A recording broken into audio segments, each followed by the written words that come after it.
Hello, అందరికీ నమస్తే అండి. చూడండి, ఇది తుని నుండి నర్సీపట్నం వెళ్తుంటే దారి మధ్యలో ఉందండి. ఇది గాంధీనగరం నుంచి తాండవా జంక్షన్ మధ్యలో ఉందండి ఈ అడవంతా.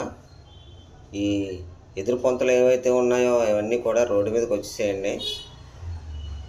అటు వెళ్ళే వాళ్ళకి ఇటు వెళ్ళే వాళ్ళకి చాలా బస్సులకి గట్టా అంతా అంతరాయం కలుగుతుందండి.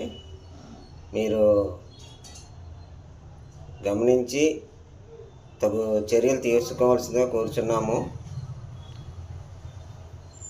చూడండి, ఇది చాలా దారుణంగా ఉందండి. రోడ్డు మయానికి వచ్చేసేయండి తుప్పలు. రోడ్డు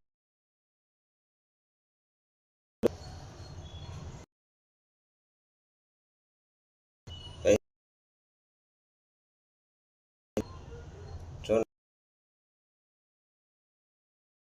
వెళ్ళడానికి